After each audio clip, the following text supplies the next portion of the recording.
araw nga mga ka-stroke, pupuntahan ko na naman yung dragon fruit namin. At ayan, hinahanap ko siya. Hindi ko siya mahanap nung una at ayan, nakita nyo na, maliit lang talaga siya. Yung dragon fruit namin, maliit lang siya. Minsan malaki yan, depende sa bunga. At tinignan ko pala yung aming rambutan, medyo malaki na. Sabi ng mama ko, mga July or August daw, mahihinog yan. Basta, maipagka-red na siya, malapit na siyang mahinog.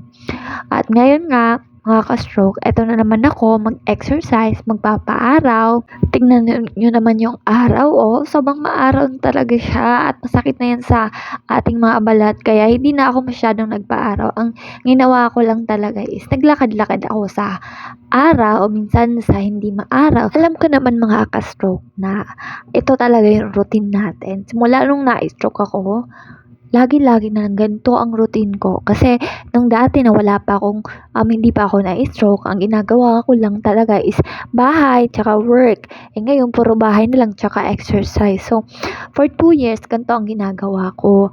Alam nyo, nakakaano na talaga, nakakapagod na minsan na babalik-balik yung ginagawa natin.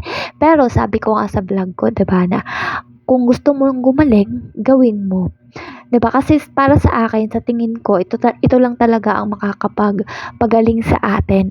Alam niyo mga ka-stroke, ito lang masasabi ko ha. Wag na wag kayong mawawalan ng pag-asa kasi nabuhay tayo kasi may purpose pa tayo. Kahit ano pa, kahit ganito pa yung ating nararamdaman, alam ko yung anxiety, nandyan talaga sa atin. Minsan tinatamaan tayo. Minsan wala tayong gana, i-stress tayo.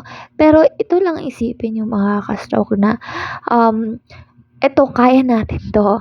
Nabuhay tayo, nagkaroon tayo ng chance mabuhay pa sa mundo kasi may purpose pa tayo. Hindi lang natin alam kung ano.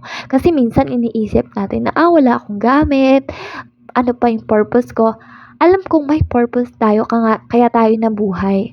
Nagkaroon tayo ng second chance na mabuhay sa mundo.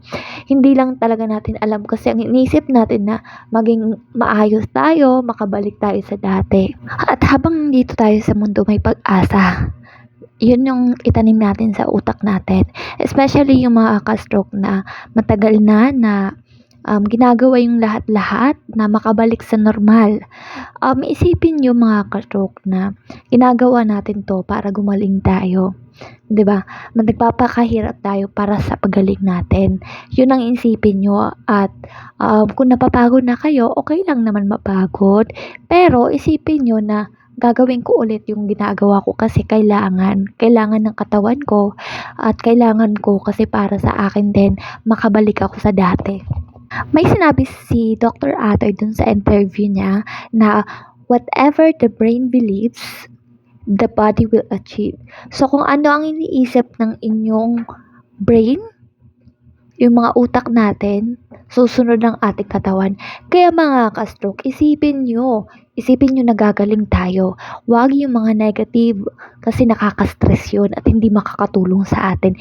Isipin natin yung mga positive at isipin natin nagagaling tayo para sumunod yung ating katawan. Alam ko naman mahirap talaga kasi ganito rin ako ganun din yung nararamdaman ko. Hirap. Pero, yun ang iniisip ko at hindi ako nawawalan ng pag-asa na bumalik sa dati. At syempre, after ko mag-exercise, kumain ako ng tambis. Hindi ko alam yung tawag dyan sa inyo pero sa amin, yung maliliit na parang makopa. Tambis ang tawag namin dito. O, diba? Parang dahon niya. Kain lang ako ng kain. Basta mga ka-stroke, payo ko lang sa inyo, sa atin lahat, diba? Na alam kong dumadanan tayo sa ganito, sa hirap, pero piliin nating maging masaya. 'Di ba? Para magkaroon tayo ng positive mind. Kasi pag malungkot lagi, napupulol ako. Pag nalulungkot ka lagi, ang nangyayari, nag-iisip ka ng mga negative. So, choice natin maging masaya. 'Di ba? Wala naman forever dito sa mundo Kahit katawan natin, iiwan natin lahat ng kayamanan. Kung mayaman ka man, iiwan natin. Wala tayong dadalhin. Kahit anong gamit katawan natin, wala, mga ka-stroke. Kaya, maging mabuti tayo. Piliin natin maging masaya habang nasa mundo tayo. Alam ko naman we are subject sa mga paghihirap, sa mga ganyan. Pero ito lang masasabi ko walang forever sa mundo, walang permanente dito sa mundo. It won't last forever, sabi pa nga ni Jody Santa Maria. Kung dumating man yung araw na maging happy tayo, nasapin natin. 'Di ba?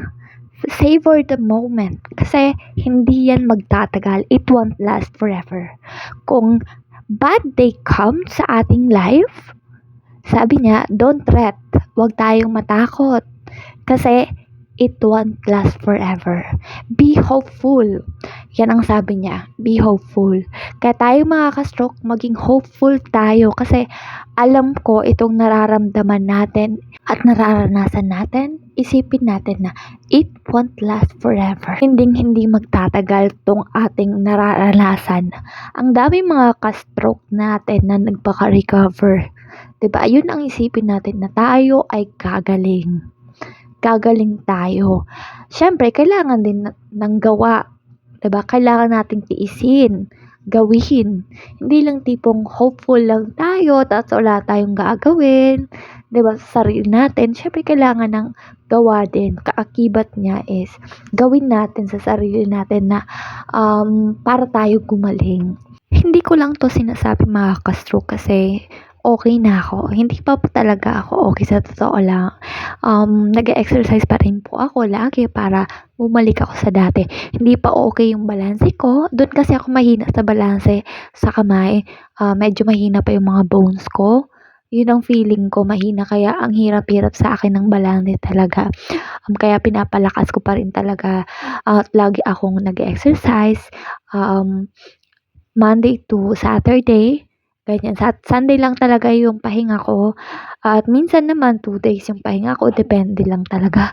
Minsan kasi tinatamad talaga ako Pero ginagawa ko naman ulit yung ginagawa ko sa ibang araw. Basta yun, mga 5 days, okay na yun sa akin. At hindi na sobra-sobra yung pag-exercise ko gaya ng dati. Kasi hindi rin kasi maganda para sa atin pag sobra-sobra tayo mag-exercise sa mga buto natin. Siyempre mahina pa, 'di ba? Iba-iba tayo ng weaknesses at saka strength. Kung sa ibang mga ka-stroke maganda yung balanse nila, sa akin hindi. Doon talaga ako natatagalan sa balanse ko. Pero hopeful pa rin ako na maging normal yung life ko. 'Di ba? Sino bang ayaw, 'di ba? Kaya ang ginagawa ko lang talaga is magdire-diretso, magtuloy-tuloy at hindi ako nawawalan ng pag-asa. Maraming salamat po sa suporta. Next time ulit. Bye-bye po.